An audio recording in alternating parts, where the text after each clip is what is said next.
Gazzy, congratulations, off and running. You found the afterburners when you needed to out there. You must be delighted with the end of that game. Yeah, I mean, especially the last set. I was clipping in that double top when it mattered, but yeah, I slipped up in the first set and didn't really score and didn't get into gear until the second set. So yeah, and I probably could have lost it 2-0, but I happily get through and win that game. Looking more and more dangerous as the tournaments and the games go by. Do you feel your game is in a really good place at the moment? Yeah, I always put myself under pressure in the first games of any tournament, and to play the likes of Ryan, and it always happens. When I play Danny Norbert in the match play, he goes and wins a Pro Tour before it. Ryan Searle goes and wins a Pro Tour before this one, as if I'm playing well, and he is playing well, but I'm playing well as well, so happy days. But you're looking great. The weight loss is obviously there for evidence. You must be delighted in yourself. We've seen players lose a lot of weight before and they've struggled. Have you struggled with any aspects of your game with the weight loss? I don't think so. I mean, I've been playing right through the losing the weight, so it's not as if I've had a big break and come back after losing the weight. So it's gradually happened over the last six months or so, and I know how much darts is on these days. There's just no chance for rest, and while I've been playing, I've been losing the weight slowly, and it's been working. Do you feel these lifestyle changes are going to put you in really good stead as the calendar gets busier and busier? These changes are for the better for you up on that stage. Just mentally, I feel a lot better in myself, and when I'm putting a medium shirt on instead of an XL, it feels a little bit better. So yeah, as long as I'm confident in myself and I'm feeling better going up on stage, then it can only help. Cheers, Gazzy, thank you. Gazzy, well done tonight. Just on the weight loss, how difficult is that to implement when you are travelling every week and you're in a different country, and it is difficult to eat when you're on the road? I don't think it's so much the travelling, it's just the times and the food that you have to get sometimes, especially when you're in Europe and you come off stage sometimes 10 o'clock at night, 11 o'clock at night, and you're absolutely starving, and the only thing you can turn to is fast food. Is just saying, scrap that, I'll have something decent in the morning and go to bed starving. It's hard work, but it works. Before or while you were losing it, was there any sort of thing in the back of your mind saying it might affect your throat, it might affect your balance and things like that? No, because I knew that I would lose it gradually. I wasn't going to lose it overnight.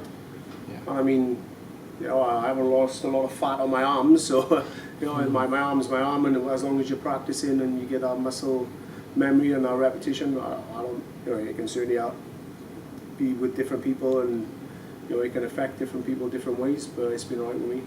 You talked about the mental strength that's helped you with as well. Is that sort of maybe the best mental space you've been in going to the back end of a year for a little while? I don't think that's to do with the weight loss. Obviously I feel better in myself, but that can't breed confidence on the board. You need to win, you need to score well, and you need to be winning tournaments, which I have.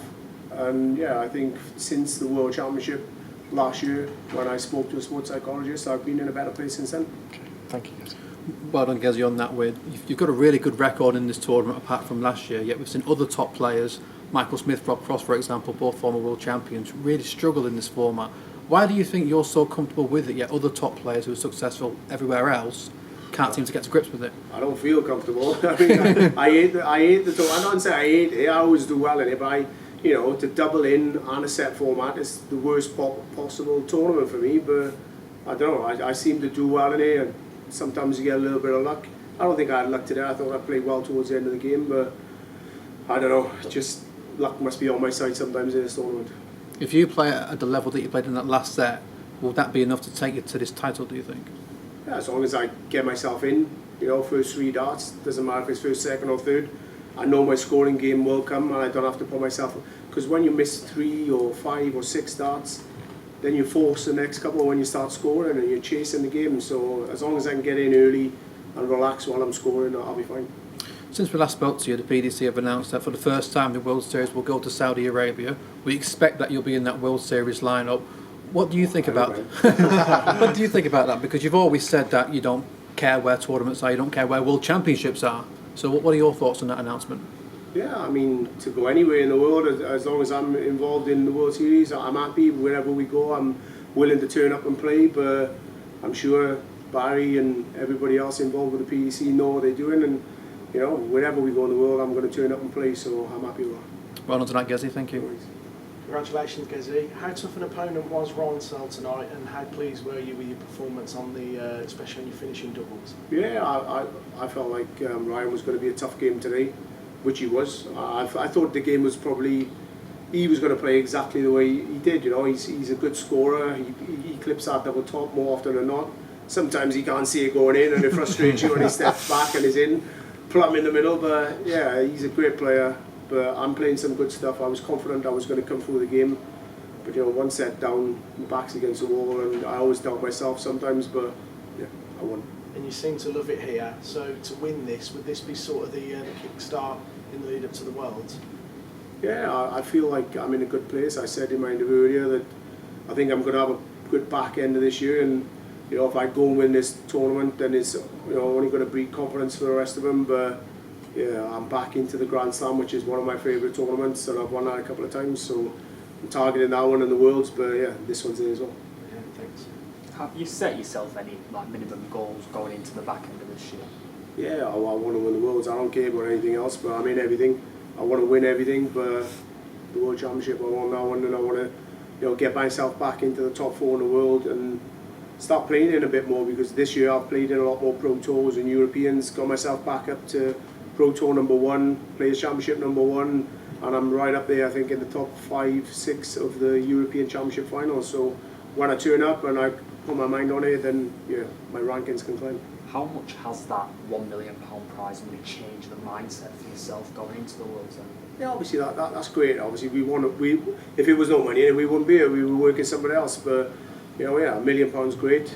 500,000 was great, and your host says it's not going to get any better over the next couple of years. But you know, just to win that tournament for the second time with a crowd, that'll mean the most to me. But yeah, with £1 million bonus, I'm happy.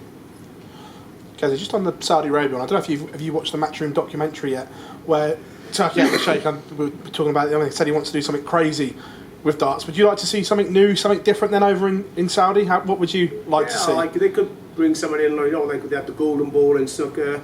Maybe they could, you know, put the points up a little bit, and if you go out in 10 darts or whichever, then you get £1 million. But no, I don't know. They'll probably chuck something in like that, which I hope, because it can spice things up a bit. Cheers, buddy. Thank you.